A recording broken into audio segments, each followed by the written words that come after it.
It was Australia's Night of Nights, honouring more than 1,000 Aussies doing incredible things. They inspire us each and every day by living and serving and upholding our nation's values. Among the recipients, our new Senior Australian of the Year, Professor Tom Calma. The 69-year-old's dedicated his life to improving outcomes for First Nations people, including advocating for the voice to Parliament. I believe we must have enduring partnerships so that Indigenous communities can help inform policy and legal decisions that impact their lives. Socceroo star Awa Mobile crowned Young Australian of the Year for his tireless work improving the lives of refugees. For me, the most important thing is to help the next generation and also inspire them to be themselves and follow their dreams. Other exceptional Aussies also got a nod, with Australia Day honours awarded to actress Claudia Carvin, HIV education advocate David Paulson, and the late musician Archie Roach. Then they took the children away, took the children away. But the top gong for the night went to body image activist Taryn Brumfitt. Australia,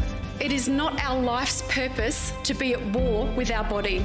Our new Australian of the Year, inspiring millions around the world to change the way they think about their bodies. Body shaming is a universal problem, and we have been bullied and shamed into thinking our bodies are the problem. And it's working, because 70% of Australian school children consider body image to be their #1 concern.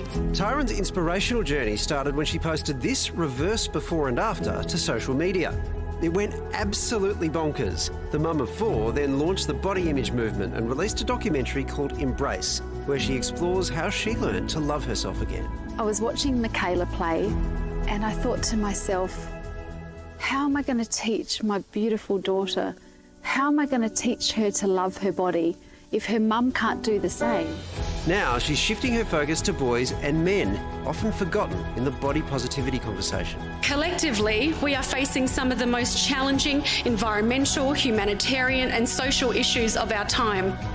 What if instead of spending our days consumed by hating our bodies, we could invest our time together to solve these challenges? And our Australian of the Year, Taryn Brumfitt, joins us now. We are so excited for you. Congratulations. How surreal has the last 24 hours been? Extremely surreal. I've had an hour's sleep and we've been on the go ever since. I've had selfies with the Prime Minister and I can't even keep up. It's been incredible. When you posted that flipped before and after shot, did you ever imagine that it would lead to being crowned Australian of the Year?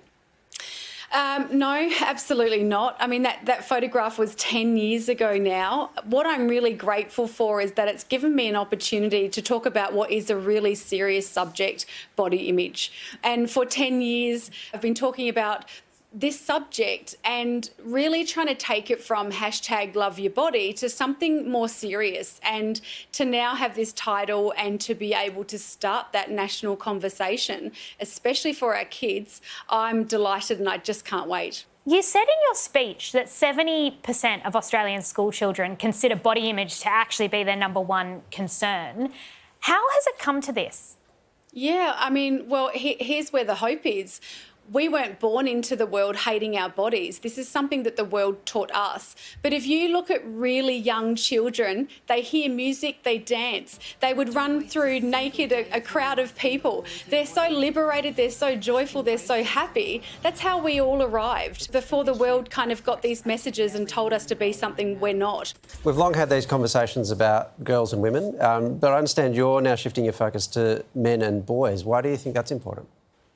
Because I've had many conversations with many different men who are, I think, feeling a lot of shame about their bodies, and they're hiding it and they're not voicing it and they're not talking to people about it. And I think that we need to.